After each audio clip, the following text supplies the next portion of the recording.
চিন্তা করেন কত বড় মুনাফেক হলে তারা আবার 94 সালে বিএনপির বিরুদ্ধে আওয়ামী লীগের সাথে আন্দোলন করতে গেল। তখন আর আমাদের সরকার নির্বাচন দেওয়ার ক্ষেত্রে মানে রাজি না বা অমনোযোগী অথবা সরকার নির্বাচন দেওয়ার ক্ষেত্রে আগ্রহী না, এই সংখ্যাটা আমাদের কেটে গিয়েছে। প্রধান উপদেষ্টাকে ধন্যবাদ জানাতে চাই, সমস্ত জল্পনা কল্পনার অবসান ঘটিয়ে উনি একটা নির্বাচনের সময় ঘোষণা করেছেন এবং আজকে প্রধান উপদেষ্টার অফিস থেকে নির্বাচন কমিশনের কাছে নির্বাচনের চূড়ান্ত তারিখ ঘোষণা এবং নির্বাচনটা সম্পাদন করার জন্য যা যা করার দরকার সেই বিষয়ে নির্দেশনা দিয়েছে।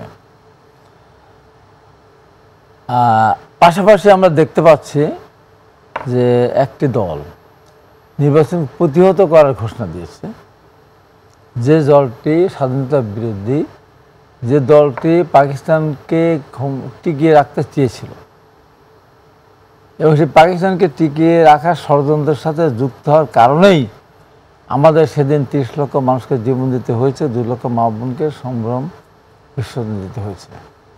সেই দল 1986 সালে যখন নির্বাচনে গেল জেনারেল এরশাদের অধীনে, তখন প্রতিহত করতে গেল না, একটা সামরিক স্বৈরাচারের অধীনে নির্বাচন চলে গেল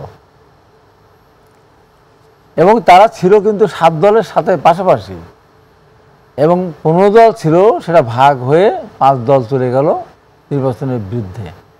ওনারা চলে আসলেন আওয়ামী লীগের সাথে নির্বাচন করতে, আওয়ামী লীগের মতো আওয়ামী লীগ তাদের মতো তারা করলেন।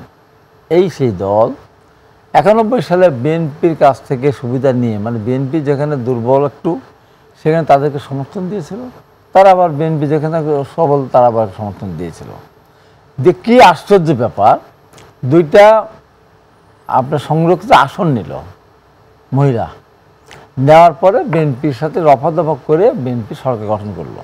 বিএনপির সিট ছিল মানে 146 কি 44টি রকম, অন্য কাউকে নিয়েও বিএনপি কিন্তু সরকার গঠন করতে পারত, কিন্তু তারা একসময় যেহেতু বিএনপির সাথে করেই যারা মানে ওই ইয়েতে ছিল, সেই কারণে আবার বিএনপি সেটা ভুলে গিয়ে তাদেরকে 2টা আসন দিল, সংরক্ষিত আসন। চিন্তা করেন কত বড় মুনাফেক হলে তারা আবার 94 সালে বিএনপির বিরুদ্ধে আওয়ামী লীগের সাথে আন্দোলন করতে গেল, আওয়ামী লীগের সাথী হয়ে আন্দোলন করতে গেল, জাতীয় পার্টি গেল, রাহাত মিনন, হাসান আলী ইউনুন, কিন্তু পরবর্তীতে আবার আপনাদের সাথেই তো এইটা যে বলছে যে এরা কত বড় মুনাফেক এবং কত বড় ঘুরে ফিরে আসে। আগে আপনি 94 এর ঘটনা জানার পরেও পরবর্তীতে আপনারা কেন সেই স্পেস কেন আমরা গিয়েছিলাম সেটা আমাদের রাজনৈতিক নেতাদের সিদ্ধান্ত ছিল, কিন্তু আমরা যদি সেই সময় তাদেরকে সাথে নাও নিতাম, বিএনপি কিন্তু 2001 সালে এককভাবে ক্ষমতা যেতে পারত। তারপরেও মনে করেছিল যে একটা আওয়ামী লীগ যখন ফ্যাসিস্ট আচরণ করছে, একটা দানব দৈত্য যখন লোকালয়ে ঢোকে, তখন সবাই একসাথে তাকে প্রতিহত করে। সেই কারণেই হয়তো বিএনপি নেত্রী সেই সময় তাদেরকে নিয়ে 4 দলীয় জোট গঠন করেছিলেন এবং সেই 4 দলীয় জোট ক্ষমতা যাওয়ার পর তাদের 2টা মন্ত্রণালয় দিয়েছিলেন। কী দুর্ভাগ্য বিষয়, এই মন্ত্রণালয় তার দায়িত্ব পালন করেছেন।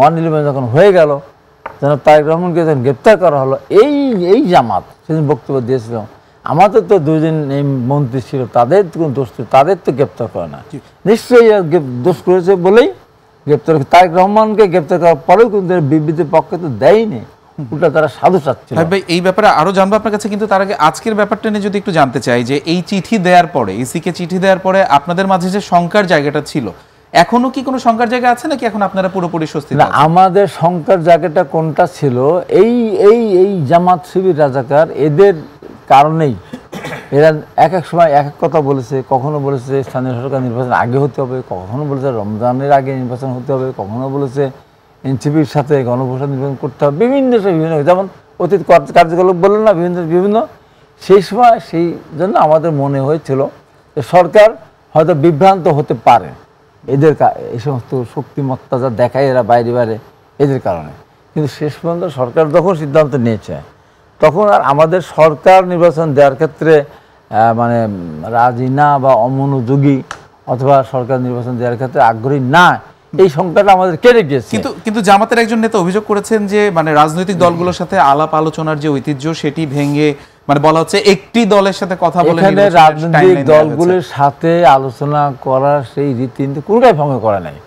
রাজনৈতিক দলগুলোর সাথে আলোচনা হচ্ছে, ঐক্যমত্য কমিশনের আলোচনা হচ্ছে, বিভিন্ন বিষয় নিয়ে আলোচনা করছে, এটা সম্পূর্ণ সরকারের একটা এখতিয়ার।